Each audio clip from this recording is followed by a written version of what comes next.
Hello everyone, welcome to digital academy 03 YouTube channel. Digital academy 03 YouTube চ্যানেলে আপনাদের সকলকে স্বাগত জানাই। তো ফ্রেন্ডস, তোমরা যারা ওয়েস্ট বেঙ্গল পঞ্চায়েত রিক্রুটমেন্ট বোর্ডের আন্ডারে রেজিস্ট্রেশন প্রসেস কমপ্লিট করেছো, তাদের জন্য কিন্তু একটি গুড নিউজ রয়েছে।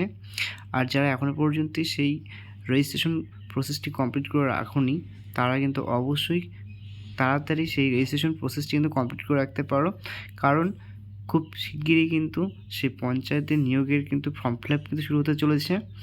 তো কত তারিখ থেকে সেই ফর্ম ফিল আপটি কিন্তু শুরু হয়ে থাকবে এবং এর যে প্রসেস বা প্রসিডিউর সেটা কী রয়েছে সে সম্পর্কে কিন্তু বিস্তারিত তথ্য আলোচনা করতে চলেছি আজকের এই ভিডিওটির মাধ্যমে।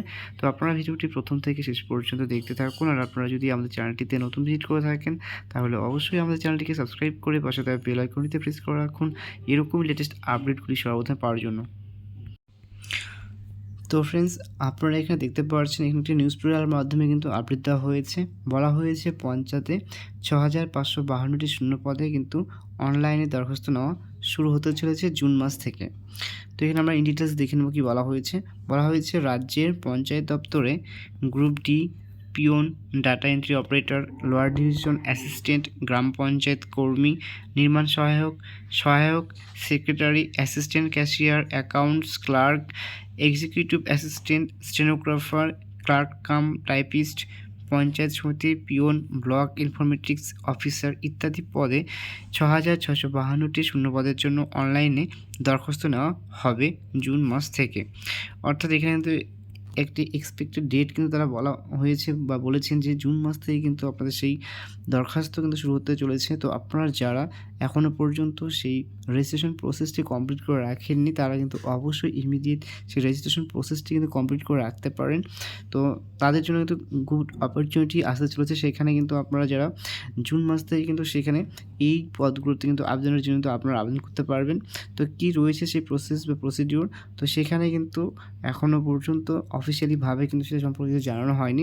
তো যখনই কিন্তু সেই প্রসিডিওর সম্পর্কে অফিসিয়ালিভাবে জানানো হয়ে থাকবে তো আবেদনের তখন কিন্তু আমরা আবার একটি নতুন একটি ভিডিওর মাধ্যমে কিন্তু সেই বিষয়ে কিন্তু আপনাদের বিস্তারিত শেয়ার করে থাকবো।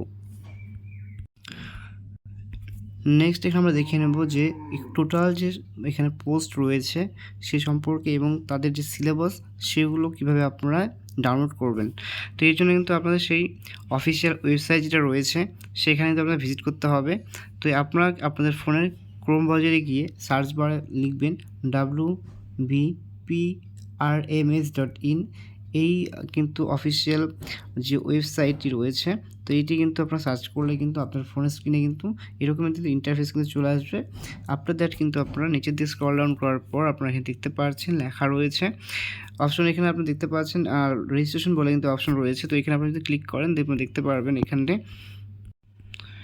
ক্যান্ডিডেটস লগ ইন এবং রেজিস্টার নাও।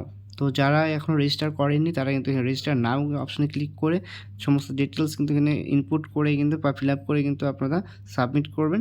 আর যারা ক্যান্ডিডেট লগ ইন যেটা রয়েছে, তো যাদের আর কি আপনাদের অলরেডি রেজিস্ট্রেশন হয়ে গেছে, তো সেটা কিন্তু কমপ্লিট হওয়ার পর এখানে ক্যান্ডিডেট লগ ইন করবেন। তারপর কিন্তু সমস্ত ডকুমেন্টস কিন্তু আপনারা এখানে সাবমিট করতে হবে। তো আফটার দ্যাট কিন্তু আপনারা এখানে দেখতে পাচ্ছেন যে সিলেবাস যদি আপনারা দেখতে ইচ্ছুক হয়ে থাকেন তাহলে এই সাইড বার অপশানে কিন্তু ক্লিক করবেন। ক্লিক করার সাথে সাথে কিন্তু আপনাদের সামনে এরকম একটা ইন্টারফেস চলে আসবে। আফটার দ্যাট কিন্তু আপনারা নিচে দিকে স্ক্রল ডাউন করার পর এখানে দেখতে পাচ্ছেন যে লেখা রয়েছে ক্যান্ডিডেটস গাইডেন্স। তো এখানে কিন্তু আপনারা দেখতে পাচ্ছেন যে কীভাবে আপনারা আবেদন করবেন, ঠিক আছে। তারপর এখানে রয়েছে আপনাদের দেখতে পাচ্ছেন এখানে যে how to apply list of post. তো এখানে আপনারা গিয়ে লিস্ট অফ পোস্টে ক্লিক করবেন। লিস্ট অফ পোস্টে ক্লিক করলে কিন্তু আপনাদের সামনে এরকম একটা ইন্টারফেস চলে আসবে।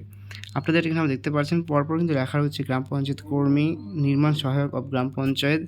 আপনাদের এখানে রয়েছে সহায়ক অফ গ্রাম পঞ্চায়েত, সেক্রেটারি অফ গ্রাম panchayat, accounts clerk of panchayat সমিতি, block informatics officer of panchayat সমিতি। তো এখানে টোটাল যে পোস্ট সংখ্যা সেটা কিন্তু বলা হয়েছে 18টি কিন্তু পোস্ট এখানে কিন্তু রয়েছে। তো এইগুলোর প্রত্যেকটাই কিন্তু আপনার চাইলে সিলেবাস কিন্তু উপরে দেখে নিতে পারেন। তার জন্য কিন্তু আপনারা এখানে ক্লিক করতে পারেন, অ্যাটাচমেন্ট যেটা রয়েছে সেটা কিন্তু ক্লিক করবেন। ক্লিক করার সাথে কিন্তু আপনাদের স্ক্রিনে কিন্তু ডাউনলোড হয়ে যাবে সেই পিডিএফ ফাইলটি।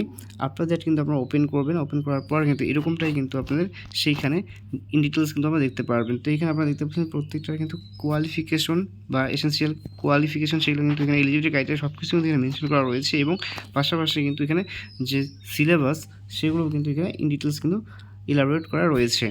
তো এখানে কিন্তু আপনি দেখতে পাচ্ছেন যে লেখা রয়েছে যে এক্সিকিউটিভ অ্যাসিস্ট্যান্ট যেটা রয়েছে জিপির, তো সেক্ষেত্রে কিন্তু যে এসেনশিয়াল কোয়ালিফিকেশন সেটা কিন্তু বলা হয়েছে এখানে যে citizen of India as defined in part 2 of the constitution of India. Next বলা হচ্ছে bachelor's degree from a recognise university. এক্ষেত্রে কিন্তু আপনাকে অবশ্যই একজন ভারতীয় নাগরিক হয়ে থাকতে হবে। নেক্সট রয়েছে এখানে আপনাকে অবশ্যই গ্র্যাজুয়েশন পাস করে থাকতে হবে এবং ডিপ্লোমা ইন কম্পিউটার অ্যাপ্লিকেশনের ওপর কিন্তু আপনার অবশ্যই কিন্তু এখানে from any institute or recognised by state government or central government of state council or technical education of all India council of technical education, অর্থাৎ ডিপ্লোমা সার্টিফিকেট কিন্তু আপনার কিন্তু এখানে অবশ্যই থাকতে হবে কিন্তু কম্পিউটার অ্যাপ্লিকেশনের উপরে।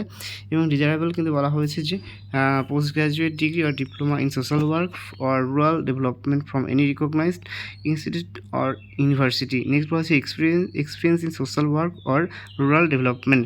নেক্সট রয়েছে এজ, মানে বয়স সীমা কিন্তু বলা হয়েছে এখানে বলা হচ্ছে জানুয়ারি, বলা হচ্ছে first day of January of drive year. তো এখানে কিন্তু 2024 ফার্স্ট জানুয়ারি থেকে কিন্তু আপনাদের কাউন্ট করে থাকতে হবে ডেট অফ বার্থটি। এবং এক্ষেত্রে বলা হয়েছে 18 থেকে 40 ইডাব্লিউএস প্রার্থীর জন্য, ওবিসির জন্য বলা হয়েছে ওবিসি এ প্রার্থী ক্যাটাগরির জন্য 18 থেকে 43, ওবিসি বি ক্যাটাগরির জন্য 18 থেকে 43, শিডিউল কাস্টের জন্য 18 থেকে 45 কিন্তু মেনশন করা রয়েছে। এবং যারা এসটি রয়েছেন তাদের 18 থেকে 45, আনরিজার্ভ যারা জেনারেল রয়েছেন তাদের 18 থেকে 40-এর মধ্যে কিন্তু আপনার এজ লিমিটটি হয়ে থাকতে হবে। স্যালারি ক্রম কিন্তু বলা হয়েছে এখানে 28,900 থেকে 74,500 টাকা পর্যন্ত স্যালারি ক্রম হয়ে থাকবে।